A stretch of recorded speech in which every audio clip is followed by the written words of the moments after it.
21 जून 1975 के उस दिन को हम हमेशा काले अध्याय के रूप में जाना जाएगा। इस दिन तत्कालीन प्रधानमंत्री श्रीमती इंदिरा गांधी ने देश में इमरजेंसी लगाई और बाबा साहब अम्बेडकर द्वारा निर्मित संविधान पर प्रचंड प्रहार किया था।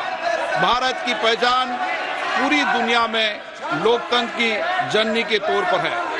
भारत में हमेशा लोकतांत्रिक मूल्यों और वाद संवाद का समर्थन हुआ, हमेशा लोकतांत्रिक मूल्यों की सुरक्षा की, उन्हें हमेशा प्रोत्साहित किया गया।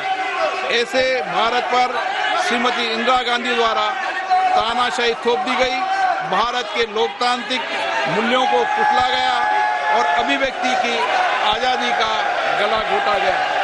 इमरजेंसी के दौरान भारत के नागरिकों के अधिकार नष्ट कर दिए गए, नागरिकों से उनकी आज़ादी छीन ली गई। ये वह दौर था जब विपक्ष के नेताओं को जेल में बंद कर दिया गया, पूरे देश को जेल खाना बना दिया गया। तब की तानाशाही सरकार ने मीडिया पर अनेक पाबंदियां लगा दी गई थी, न्यायपालिका की स्वतंत्रता पर अंकुश लगा दिया गया था। इमरजेंसी का वह समय हमारे देश के इतिहास में अन्याय काल का एक काला खंड था। आपातकाल इमरजेंसी लगाने के बाद उस समय कांग्रेस सरकार ने कई ऐसे निर्णय किए जिन्होंने हमारे संविधान की भावनाओं को कुचलने का काम किया। पूर्व और निर्दयी maintenance of internal secretary act Misa में बदलाव करके कांग्रेस पार्टी ये सुनिश्चित किया कि हमारी अदालतें मीसा के तहत गिरफ्तार लोगों को न्याय नहीं दे पाए।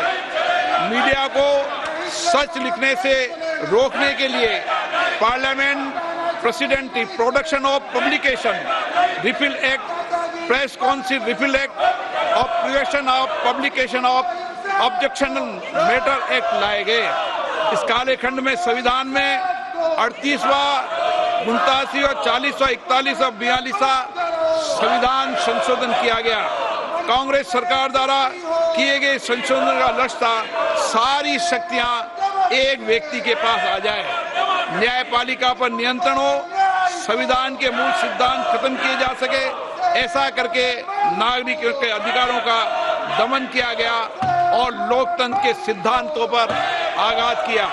इतना ही नहीं, तत्कालीन प्रधानमंत्री श्री इंदिरा गांधी ने कमिटेड ब्यूरोक्रेसी और कमिटेड जुडिशरी की बात कही, जो उनकी लोकतंत्र विरोधी रवैये का एक उदाहरण है। इमरजेंसी अपने साथी ऐसे असामाजिक और तानाशाही की भावना से भयंकर चुनौतियों को लेकर आई, जिसने गरीबी, दलित और वंचितों को तबाह कर दिया। इमरजेंसी के दौरान लोगों को कांग्रेस सरकार द्वारा जबरन थोपी गई अनिवार्य नसबंदी का, शहरों में अतिक्रमण हटाने के नाम पर मनमानी का और सरकार की कुनीतियों का प्रहार झेलना पड़ा। ये सदन उन सभी लोगों के प्रति संवेदना जताना चाहता है।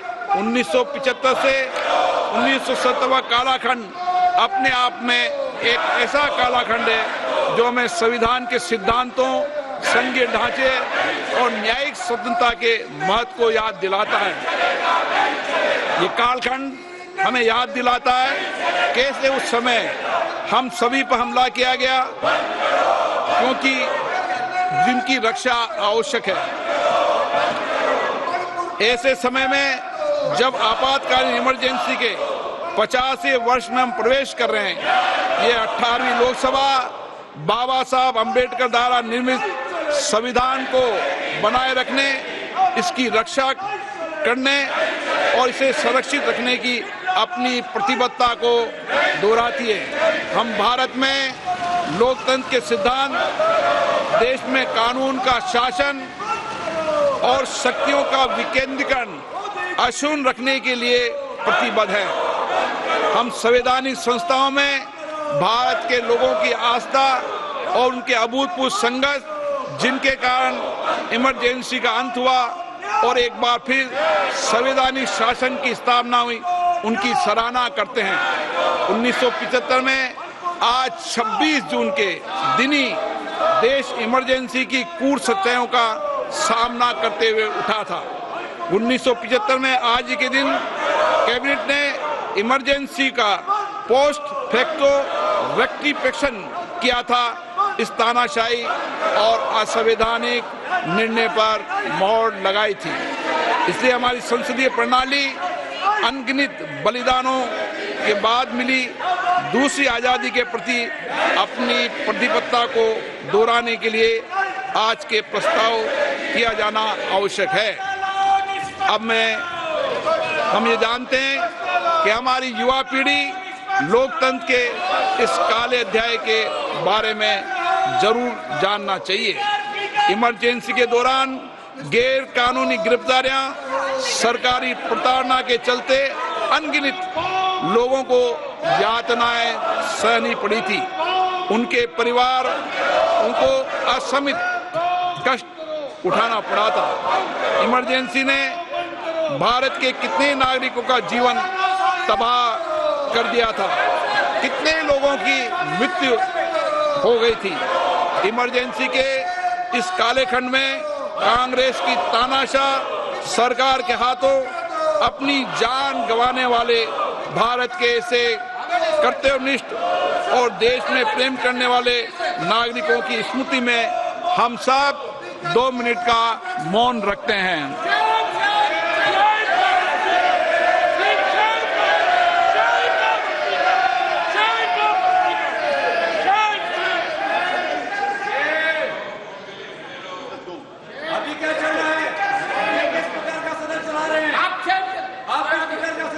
ओम शांति। सभा की कार्रवाई गुरुवार दिनांक 27 जून 2024 को राष्ट्रपति के अभिभाषण की समाप्ति के आधे घंटे के पश्चात के लिए स्थगित की जाती है। तो इस वक्त आप स्पीकर ओम बिरला को सुन रहे थे, जिन्होंने साफ तौर पर बताया 50 साल पहले कैसे इमरजेंसी लागू करके कांग्रेस ने संविधान की मूल आत्मा को कुचल दिया था। जेल खाना बना दिया गया था पूरे देश को, लोगों के मूलभूत अधिकारों को छीन लिया गया था। लोगों ने किस तरीके से उस वक्त यातनाएं झेली थी, ये याद दिलाया जा रहा है, ये बताया जा रहा है कि कैसे 50 साल पहले इमरजेंसी थोप करके देश में संविधान की धज्जियां उड़ा दी गई थी। 1975 में देश में तानाशाही थोपी गई थी। स्पीकर ओम बिरला जो इस वक्त उस इतिहास को बताते हुए जो आपातकाल इतिहास का काला धब्बा था, 50 साल पहले यानी 25 जून 1975 को जब इमरजेंसी लागू की गई कांग्रेस की ओर से, और उसके बाद कैसे एक एक नागरिक का अधिकार छीना गया, मीडिया की आजादी को छीन लिया गया। सदर आपातकाल की निंदा करता है ओम बिरला ने शुरुआत इसी से की। सैकड़ों लोगों को किस तरह से यातनाओं का शिकार होना पड़ा, और साफ तौर पे आज उसी बात का जिक्र किया गया कि जो तानाशाही थोपी गई थी 1975 में, वो देश के लिए, देश के इतिहास के लिए कैसे काला धब्बा है, और इसीलिए बीजेपी से काले दिवस के तौर पर भी मना रही है। लेकिन हमने देखा कि कैसे जब ओम बिरला उन बातों को रख रहे थे तो विपक्ष हंगामा भी कर रहा था। लेकिन याद दिलाया गया ओम बिरला की ओर से, जो लोग संविधान की बात करते हैं उनके ही कार्यकाल में कैसे संविधान की धज्जियां उड़ाई गई थी।